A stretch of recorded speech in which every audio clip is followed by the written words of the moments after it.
All realtors will tell you that home is where the heart is, and all sorts of cutesy slogans. But it's different for today's guest. She really lives it. Home, she says, should be a place of love, comfort, and security. From home ownership to fair housing, it's all ahead on the podcast. The climb to the top feels so good when you get there. Is it just us, or can it feel lonely sometimes, even when you're successful? And who defines success anyway? What about life's twists and turns? We've learned a few things along the way, and we're ditching the culture of competitiveness. Bringing together women from different backgrounds to share their stories. Let's do this together. Welcome to Think Tank of Three podcast. Welcome to the show. I'm Julie Holton with Audria Fink and Rishia Candidate Kapasouris. We are your Think Tank of Three. We've seen a lot of our homes in the last 2 years, thanks to the pandemic. But it's also something we don't want to take for granted. And our guest today knows a thing or two about finding the perfect home.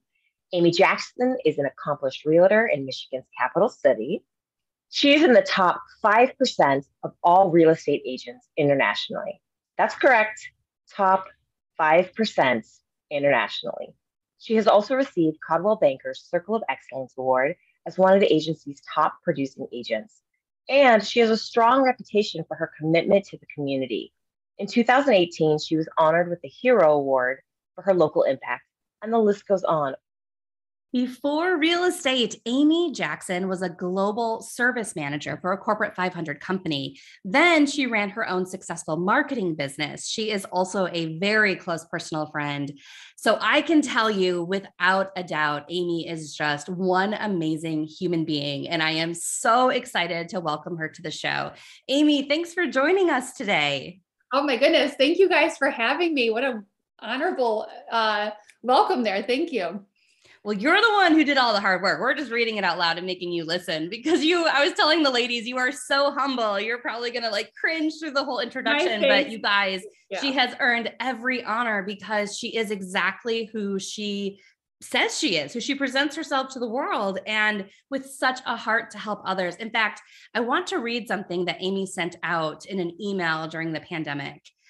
Did you know, she writes, only half of Americans know their neighbors' names.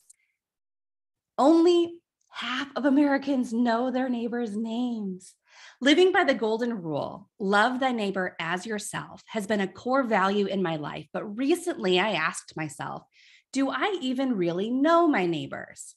She goes on to write, to me, home is beyond the walls and square footage we rest in. It's our neighborhoods, local shops, schools, places of worship, and everything in between. These homes should be a place of love, comfort, and security. It is my life's work to be an advocate for home ownership, for fair housing, and a place for all to be welcomed. Amy, I was so moved when you first wrote this. I remember talking to you about it at the time, and I'm moved again today reading it because you take it so seriously. Remember the time we were talking about what companies or entrepreneurs should or should not say during the pandemic, during the protests, during all these things, all the turmoil that was happening in our country. And we were talking about branding and when should we speak up and when should we not? And when does personal intersect with professional?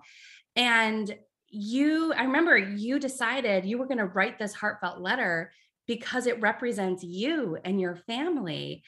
So I have to ask, what drives you? What makes you such a fierce advocate to make sure that everyone has a loving community? I remember that place so significantly because we're all stuck in our homes, but yet it didn't feel quite like home in the beginning. Everything felt really awkward and uncomfortable. I remember going to walks with my family and still not really sure if we could, wave to them or how they were feeling. You and I met in parking lots, staying safe distance from each other, just trying to keep friendships alive.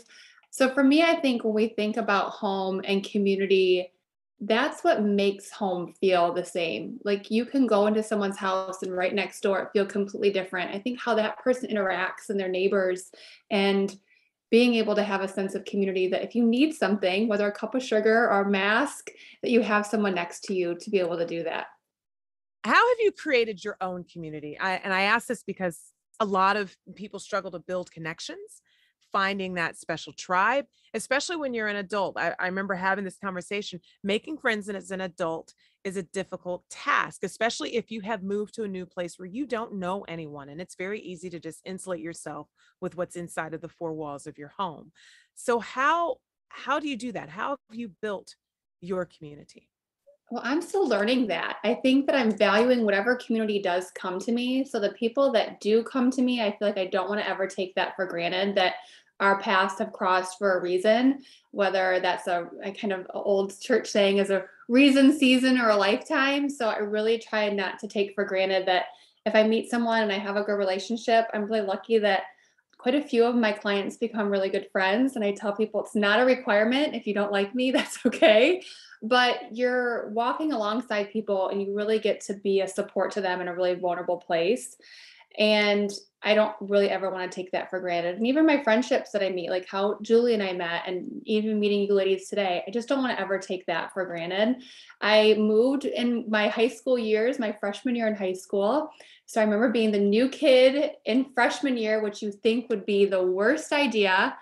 And it was the best thing that could have ever happened to us. We moved to a small town with one stoplight. I remember the realtor actually telling us, yeah, we only got one stoplight, this is it. And we're like, we were suburb kids. So we're like, what? There's no like mall, no drive-through. Like, what do you guys do here? And it was that small town that really raised me, that you wave to neighbors, even though we didn't know anybody in that town, you wave to everybody. They're there for you. It's just, there's a special dynamic for that. And I think now I want to recreate that same feeling, that when I'm welcoming people home, that they get that same feeling, that they're welcoming themselves into a neighborhood and into a community of people that want to see them there and invite them there and wave hello to them. Amy, I think what really stands out to me about even waving hello to your neighbors, and why that quote about how so many of us don't know who's living right next door, it stands out to me because at a time when there are a lot of divisive issues and these big topics that we feel like we need to tackle, these major worldwide problems. And to you, I remember like you boiled it down, you said, well, it all starts at home. It all starts with how we interact on a daily basis with the people we come into contact with. And for me, even now, it brings it all back to center, where I think, okay, there might be this big issue. Maybe it's a work issue. Maybe it's a life issue, something out there, pandemic issue. There are these big issues out there that I don't have control over. But what I do have control over is waving at my neighbor, saying hello, inviting someone in, that kindness. And so it's really interesting to even hear how you incorporate that into your daily life. Why is that so important to you? Well, I think actually about the first question about that letter that I wrote and how we had these conversations with, branding and business, and a little bit of our honest little rants, I think that we're having, how some people not us. Not us. Not, maybe just me. It felt like maybe there was, I always want to be genuine. And so I didn't want to just use it as a platform to have a conversation.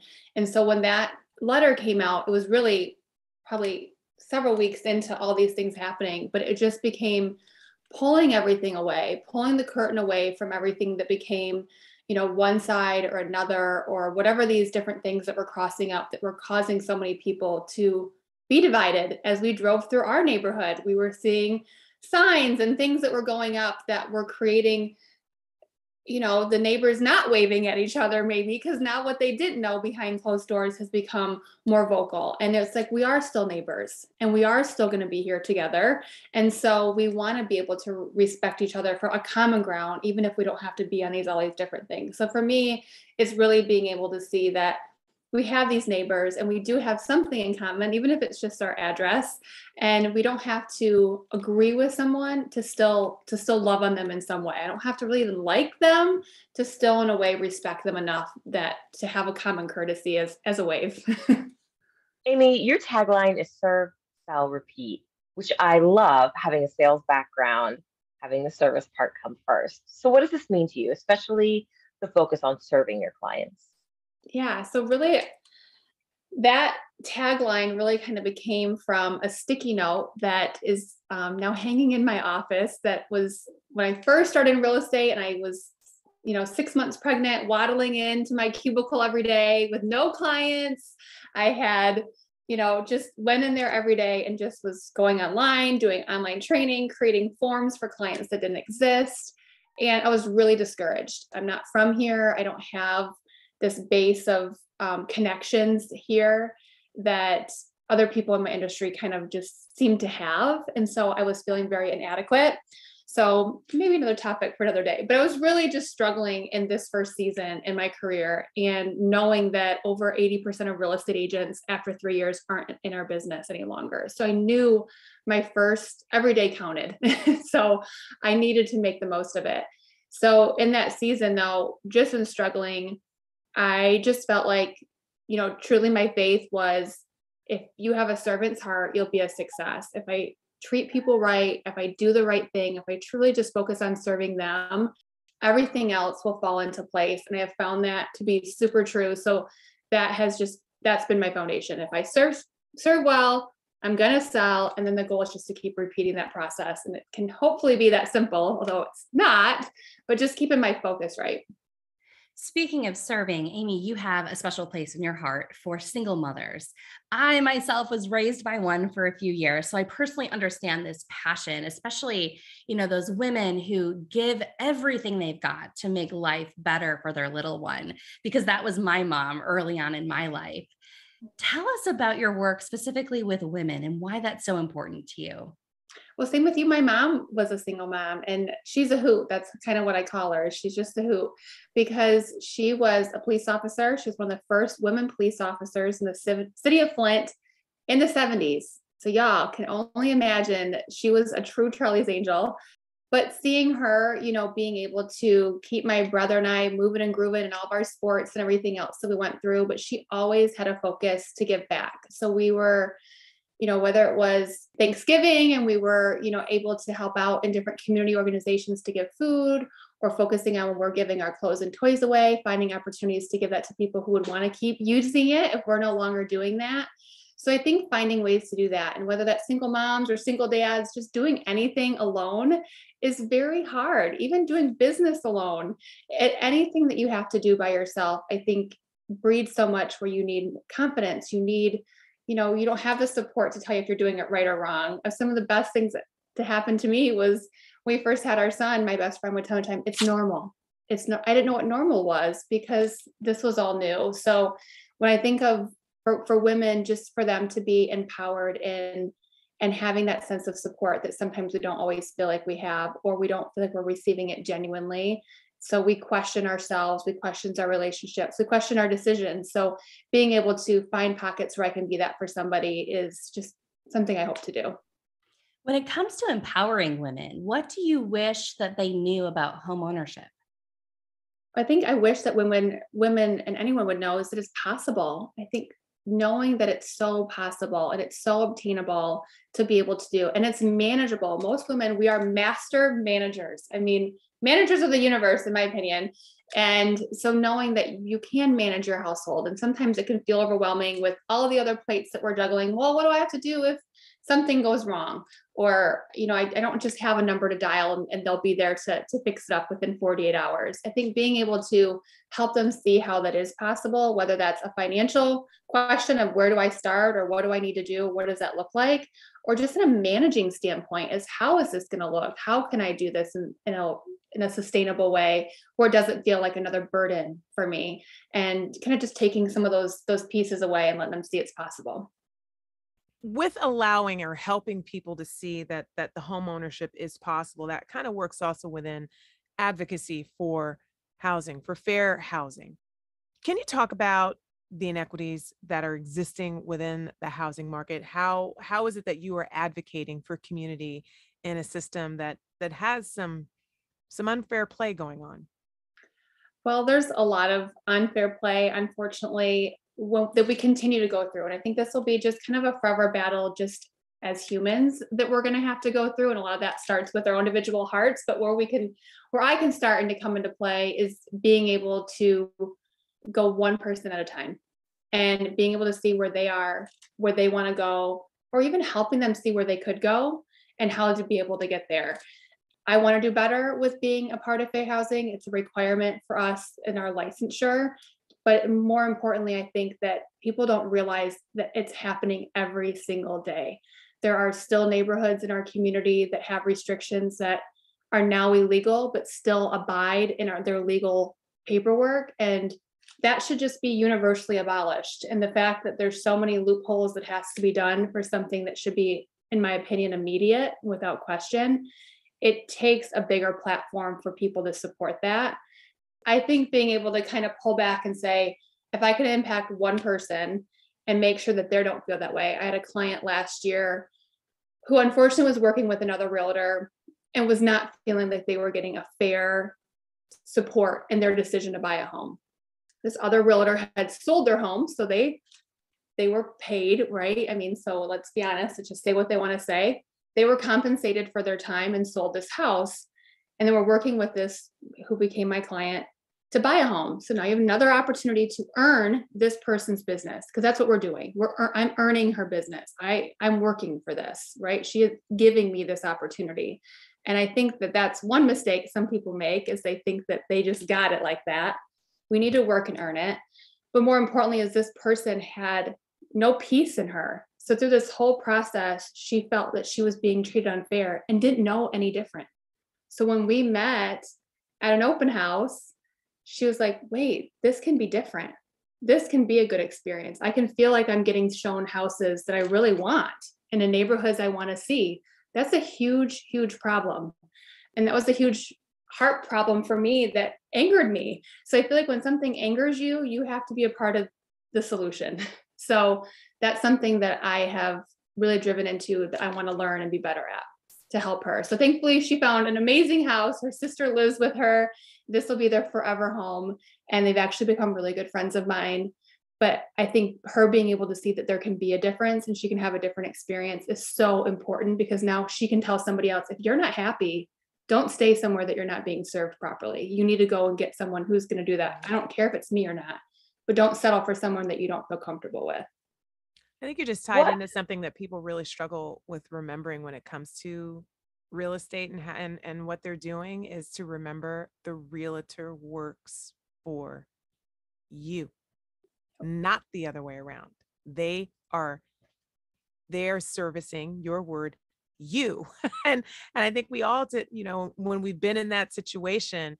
I know when we were looking to buy our house, my husband and I, at moments I felt like, I don't want to make the realtor mad. And I'm like, and he's looking at me, he's like, what do you mean make there's this? No. There's no, I don't want to make the realtor mad. It's like, they work for us. It's not the other way around. And I think people tend to forget that. They really do. When there's nothing to see. I mean, if all we watch is HGTV or Netflix, we have a very, the true picture of what that real estate professional should be. And so I think, kind of not completely answering the question, but I think really being able to see that we have to pull that back. This is a person who's serving you. And for most people, one of the biggest financial decisions you're ever going to make. And so, and next to death and divorce, it's one of the most stressful transactions that somebody's going to make. So not only do you need to be confident in this person beside you, you also have to feel like they're supporting you. Because you're right, we're here to serve you, and you have to feel confident that you can text them and call them and gripe and stress and do all those things and put it all on the table, because they're here to guide you through that. What should homeowners be looking out for? How do they know when they're getting unfair treatment? And what are some ways they can combat when they do see that they're not being treated fairly? Well, that's a great question. And I don't know if we'll have all the answers to that completely, but I can say that I think that, one, expectations. I always say to my client, I want to know what your expectations are, because I always want to exceed them. And I'm not going to be capable of exceeding your expectations if it's not clear to me what your expectations are. And vice versa. Let my clients know, I live in my car. I sell houses, but I live in my car. I'm always driving, touring houses, and I'm very strict that I don't want to be a texting and driving person. I see it on the road. It's very unsafe. It drives me bonkers. So if you don't get a communication back to me, I'm probably on the road or saw it at a stoplight. So don't hesitate to reach out to me later. But I think that when it comes to feeling like you're not being communicated to properly, if you feel like you're not being heard as far as what you want, one of the biggest restrictions that we see specifically with fair housing is people being prompted to different areas and neighborhoods. That's the biggest thing that's being done, is that people are being redlined into areas that people deem to be certain areas based on what they think certain people may like or not like. And that is, to me, one of the biggest offenses. And I'm certain statistically that's one of the big offenses is that we see, is that people think that they know something better than somebody else. Like my past client, she was wanting a house in a wonderful certain neighborhood and continually was being shown houses specifically outside of the neighborhood that she wanted. So she then began to think that I can't have a house there. It's not possible. Maybe I can't even afford it. Well, guess what? She got a house in the neighborhood and she loves it and it'll be her forever home. And that's something that is important. That why can't you? There's no reason why. Those things have to be pulled away. And if you don't have someone supporting you in doing that, that's a huge issue. It's also a part of, I mean, you just said it with redlining as well. I mean, it's not just what they think they like. It's, well, also what you look like. You don't really necessarily fit this particular neighborhood. So let me show you the neighborhood that might work better for how you seem to me. And we've heard stories about that. We've heard stories with, I have an interracial marriage, and we've heard stories about interracial marriages where a woman or a couple where a single woman looking to get a house, she said, I need to borrow my friend's husband to represent this house that I own and see what happens. And the differences in what happened from being a Black single woman, even a professional Black single woman, to a white male made a huge difference in what was happening with the selling of her home, the searching of a purchase for a home. And it just blows my mind, because here we are in 2022 and this is still happening. Well, there's no consequences, right? We hear these stories and it's so infuriating to think that, but it is the reality. And it's not just in our industry, it's kind of everywhere. You're seeing that.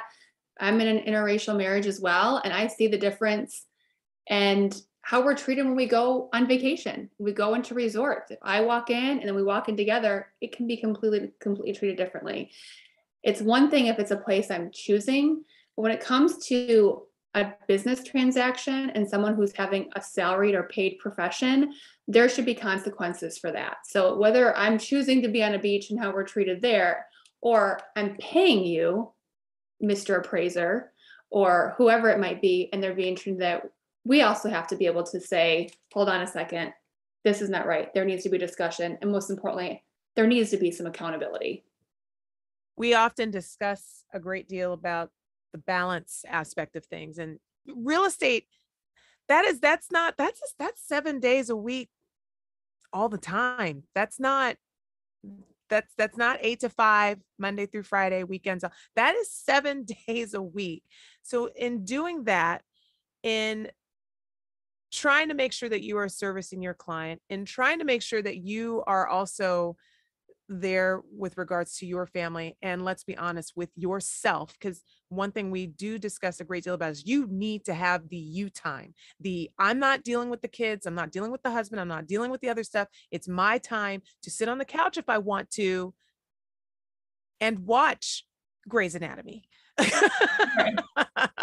So how do you handle that aspect of making sure that you're in line with you? And probably that's something I need to get better at. If I add to the club of being better with self-care, I think I feel better about myself when things are in order. I'm an order person. I'm a type A kind of gal. I like a bullet point. I like a sticky note. So I just have to handle whatever's in front of me right now. I don't like things to be until tomorrow. So if I can get that done and get that answer, then I feel at rest. And that makes me feel better. When I'm trying to juggle too much or put too much off, that makes me feel off balance. So for instance, this morning, my son graduated from preschool. I want to be 100% present to that. I set expectations with clients I spoke to last night that I'll be in touch with you tomorrow afternoon. So I could be there fully present in the morning. I could go to brunch with my family after. And then as soon as I got in the car, I was able to deliver great news. My buyer got a call, like a new house, and great news things happened. So I was able to deliver that. And in that time, those few hours, other offers came in for another client. So it really allowed me to actually have a more fruitful conversation afterwards, because now more things have accumulated, and then I could be present where I need to be. It's not always going to be the case.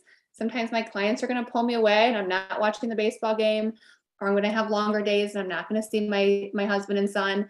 But those are just the balances that we really get to have. And I'm really, really grateful to be able to have them. But I realize not everybody can really live that way. Some people thrive off of having the structure of 8 to 5. Somehow I can manage the chaos. Amy, it is easy to hear why you are in the top 5% of realtors. Just a wonderful woman inside and out. Thank you so much for being on the show today. Thank you guys for this opportunity in this conversation. This is great. Before we go, we're not letting you off the hook just yet. We like to collect advice from each of our guests so that we have all of this insight to share with our Think Tank of 3 forum. So we have 3 rapid fire questions for you. Number 1, is there a lesson that you've recently learned that you wished you would have learned earlier in your career? Setting boundaries, setting expectations, clearly communicating what those are. And being confident in them. People respect them. If you set them in a positive light, people completely respect you for them. What is one piece of advice you would offer to any woman? Find a way to grow your confidence internally. That doesn't have to be an outward expression of your confidence, but just internally feel confident in your abilities or what your future might be. Even if you're not 100% there, if you're only at 98 or 52, be super solid in the 52 of where you are and where you want to be. Just find your inner confidence. In today's professional setting, what is the most important skill for women? I think being ourselves. This picture that we have to be this power woman or this dynamic, whatever it is that we need for our field, I think we need to toss that out and be ourselves. I felt at first that I couldn't be vocal about how much I loved being a mom and how much I adore my husband, and I just needed everyone to know that I am here for business. And that's not me. And I have found that really the more I felt confident in myself and just being genuine to myself, all the right people have came into my circle. And that's the most rewarding thing, is feeling that I'm myself and that's being celebrated and I don't need to be anything else. How empowering it is when we finally start to settle into that inner confidence in who we are. Amy Jackson, where can our listeners connect with you online? How can they get in touch with you? Sure. So, of course, I'm on LinkedIn. I'm Amy Jackson. 517-realestate.com is my website. I'm on Instagram, 517realestate, and of course on Facebook too. Amy, thanks so much for being here today. And that is all for this episode of Think Tank of 3. If you have topics you'd like us to cover or guests you'd like to hear from, send us a message at thinktankof3@gmail.com. Subscribe to the Think Tank of 3 wherever you listen to podcasts and connect with us online. We blog weekly at thinktankof3.com. Follow us on social media. You can find us individually on LinkedIn and as Think Tank of 3 on Twitter, Instagram, and Facebook. Women, click to join our private group on Facebook where we can all share advice and articles. And if you liked what you heard in the podcast, share it. You can find Think Tank of 3 on iTunes, Spotify, Stitcher, Google Play, Amazon Music, and SoundCloud.